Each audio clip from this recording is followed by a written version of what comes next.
Dans son appel du 18 juin 1940, le général de Gaulle avait lancé « La France n'est pas seule, elle a un vaste empire derrière elle ». Les combattants africains ont répondu massivement à cet appel et ont grandement contribué à la victoire des Alliés contre le régime nazi.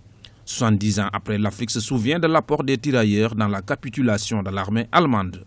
L'importance, la participation des tirailleurs africains et en particulier des tirailleurs sénégalais a été indéniable, surtout dans cette phase de libération, puisque après le débarquement de Normandie de juin 1944, il y a eu le débarquement de Toulon en septembre 1944, auquel les tirailleurs ont joué un rôle particulièrement important dans la mesure où ça a été précédé par la libération de l'île d'Elbe, libération à laquelle le 6e régiment de tirailleurs sénégalais, commandé par le colonel Salan, participe de façon déterminante à la libération de Toulon, qui ouvre la voie vers la remontée de l'armée vers le nord. Les tirailleurs sénégalais sont un corps de militaires ayant appartenu à l'armée coloniale française en 1857.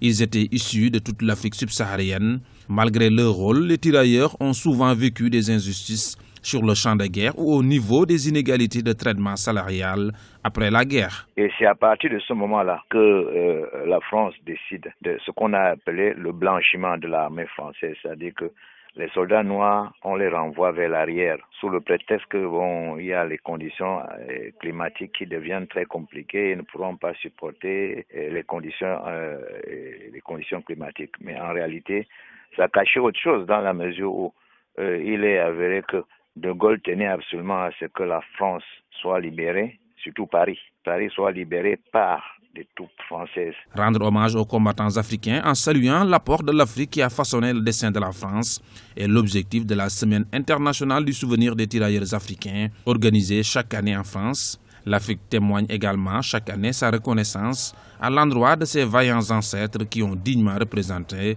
le continent dans cette période sombre de l'humanité.